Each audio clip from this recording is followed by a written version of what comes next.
Alors, vous sélectionnez votre image sur le plan de travail. Vous allez dans le panneau vectorisation d'image, donc fenêtre vectorisation d'image. Vous allez enclencher la vectorisation en cochant l'aperçu. Si votre image est sélectionnée, ça démarre la vectorisation sur l'image. Ok, il y a un petit message qui me dit que l'image est grande et que ça risque d'être un peu lent là-dessus, mais c'est pas grave. Voilà, ça marche. Donc ce sont des vecteurs là déjà. Si on zoome, on voit que ce sont des vecteurs.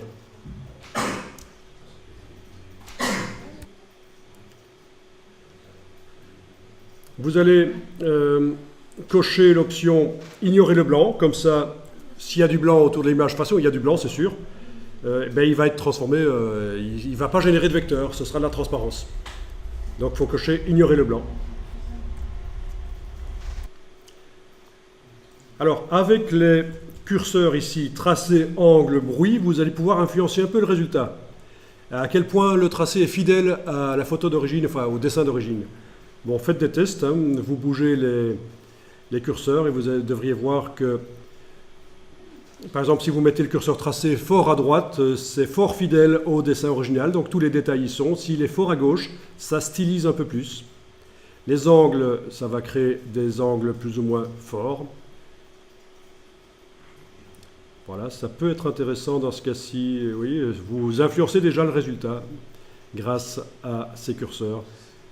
Le bruit, c'est en fait du flou qui est amené sur l'image pour enlever du détail. Bon, ça ne faisait pas grande différence ici, mais pour certaines images, ça fait beaucoup de différence.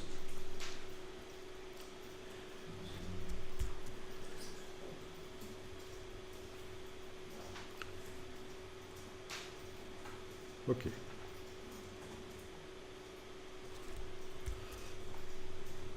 Il va falloir maintenant cesser la vectorisation en allant dans Objet, vectorisation d'image, décomposer.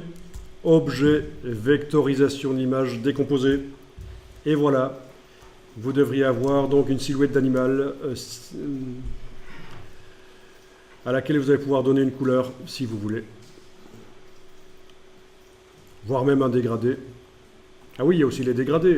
Comme les bibliothèques de motifs tout à l'heure, vous pouvez aller chercher une bibliothèque de dégradés. À la place de motif, c'est dégradé. Donc dans la palette nuancier en bas à gauche, à la place de motif, vous prenez dégradé et vous avez plein de palettes de dégradés.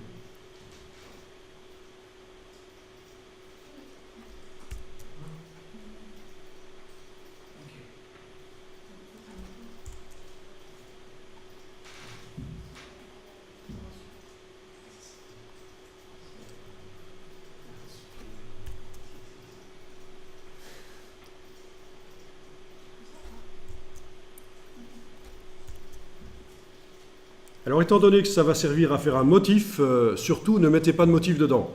On ne peut pas utiliser un motif dans un motif, à moins de le décomposer. Mais c'est un peu compliqué, ça fait généralement des motifs très complexes qui font planter l'ordinateur.